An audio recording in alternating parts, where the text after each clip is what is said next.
Hello, good morning guys. Ayan, nagluto tayo ng adobo na atay ng manok. Ayun siya guys. Ayun yung adobo natin ng manok, atay ng manok guys. So, ayan. Adobo natin yan guys. Ang pagluluto ng adobong atay, mamarinate mo lang muna siya.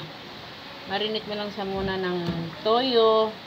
Kasi kung wala namang kalamansi, pwede naman yung suka. Lagyan muna natin ito kasi para masarap.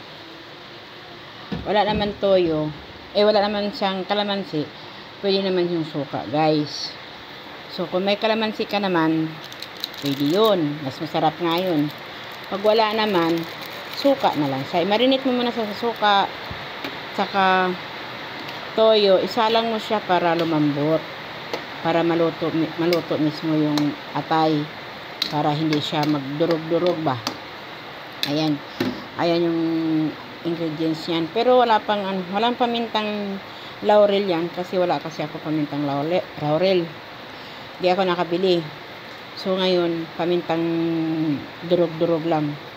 Ayun yung niyan guys, pero masarap yan. Patuyuin natin konti para masarap siya. Kasi request naman yan ng aking anak. Gusto niyang kumain ng adobong atay ng manok. Kaya lang mayroon ng patatas para dumami siya. Diba? Ganun yun guys.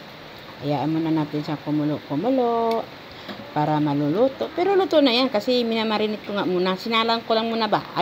Inaadobo ko muna siya ng suka at toyo, paminta, para nga siya sumarap, diba? Ngayon hinaan natin yung apoy kasi baka naman mapapwersa, mawala na naman yung lasa, diba? Yun guys. Ngayon nagsaing na ako. Yan, sabay saing na to guys, kasi anong oras na? Alas 11 na pala. Kanina kasi wala kaming power, ngayon may power na kami. Ayun. Sige, salamat sa panunood sa aking video. Thank you guys. I-upload natin to guys. Bye bye.